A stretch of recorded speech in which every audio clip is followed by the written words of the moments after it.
Okay, let's dive right into this. When you think of laughter, you probably think of joy, right?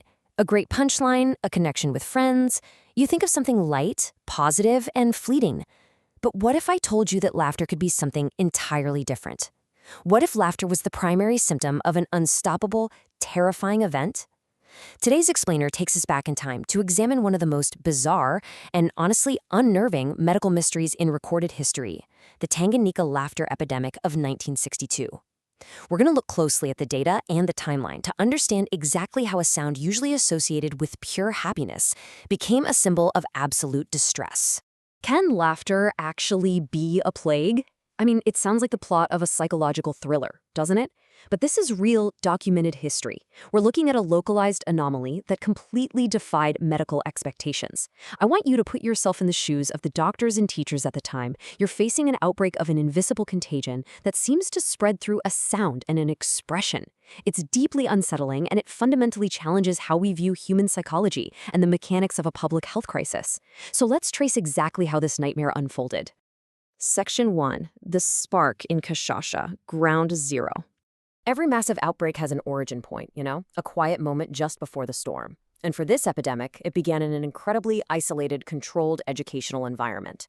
Here's the timeline of how this kicked off. We're in January 1962, at a missionary boarding school in Kashasha, in what was then Tanganyika, modern-day Tanzania. It's a typical school day. Then, day 1 hits. 3 girls in a classroom begin laughing, just giggling perhaps, but they can't stop. They are laughing completely uncontrollably. The teachers try to quiet them down, but it's utterly useless.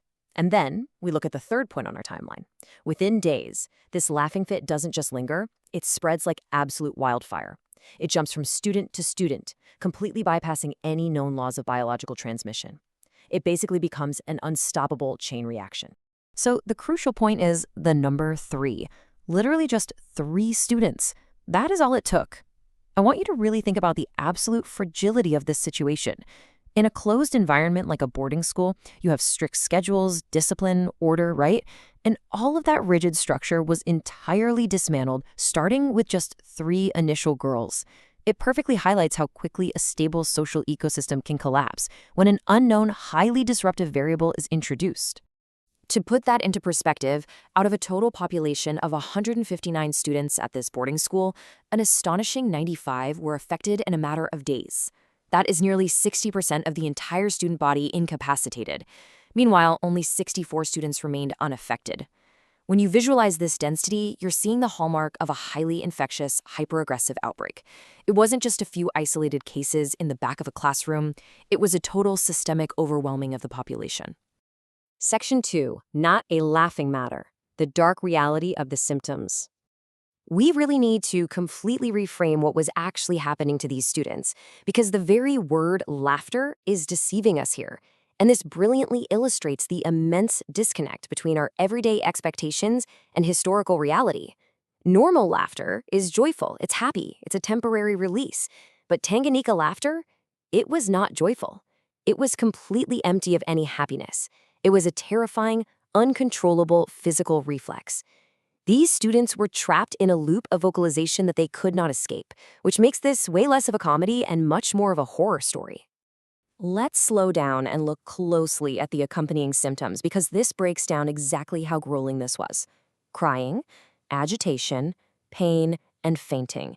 Imagine the intense physical exhaustion. Your chest heaving, your abdominal muscles cramping, your throat completely raw. You're experiencing profound physical pain and deep emotional agitation, yet your body is forcing you to laugh. It's a total loss of bodily autonomy. The sheer exhaustion was so severe that it ultimately led to fainting, the body just shutting itself down to escape the distress. Now, what's really interesting about this slide is the duration of these fits. The attacks lasted from a few hours to an unimaginable 16 days. Just pause and let that sink in for a second. 16 days, over 2 weeks of intermittent, uncontrollable, painful laughter, crying, and agitation. This wasn't a brief panic attack. It was a prolonged siege on the nervous system of these young students. It is almost impossible to fathom the level of physical and mental endurance required to survive an episode lasting over a fortnight. Section 3. The contagion spreads. The spillover effect. When an outbreak reaches a critical mass, authorities have to step in. But intervention doesn't always mean salvation. What happens when you send 95 uncontrollably laughing students home? It's a critical question. The school administrators are looking at a facility where 60% of the students are suffering from an agonizing, mysterious affliction. The schools simply cannot function. They have absolutely no medical explanation. So they do what anyone would intuitively do to protect the remaining students and the staff. They evacuate. But this intuitive decision leads to a disastrous chain of events. Let's walk through the logic of this contagion flow. Step 1. The school is overwhelmed and is officially forced to close its doors. Step 2. Those 95 infected students, still suffering from these uncontrollable fits, pack up and return to their home villages scattered across the region. And Step 3, the inevitable disaster. By sending the students home, the school inadvertently acted as a massive delivery system for the plague. The students carried the contagion out of the isolated boarding school and directly into the wider population. The laughing plague immediately began spreading to nearby communities. Well-intentioned safety measures literally paved the way for a regional epidemic. Section 4. A staggering final toll. Let's move to Skagefiner and see how this builds into the exponential escalation. We are no longer looking at a localized school incident. Let's quickly reorient ourselves to the beginning. Just 3 girls in a single classroom in January 1962. That was the tiny spark.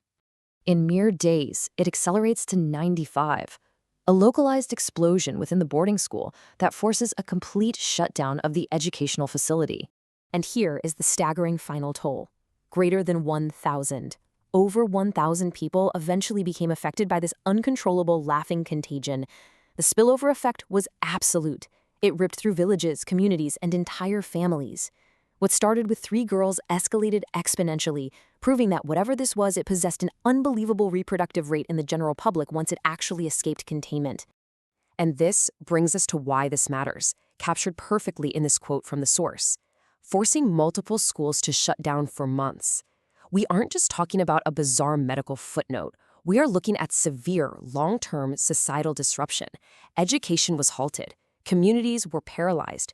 The infrastructure of daily life in this region of modern-day Tanzania was put on absolute hold for months because of a contagious reflex. It illustrates exactly how profoundly a strange psychological anomaly can cripple the physical operations of a society. Which leaves us with a deeply unsettling question to end on. How fragile is the human mind and our social networks when a localized anomaly can so rapidly trigger a widespread crisis? We like to think of our minds as independent fortresses, but this explainer proves that under the right conditions, our nervous systems can literally sync up in the most terrifying ways. It really makes you wonder, in our modern, hyper-connected world, what other invisible contagions are we susceptible to? Thank you for exploring this data with me. Keep questioning the world around you, and I hope this explainer leaves you with a lot to think about.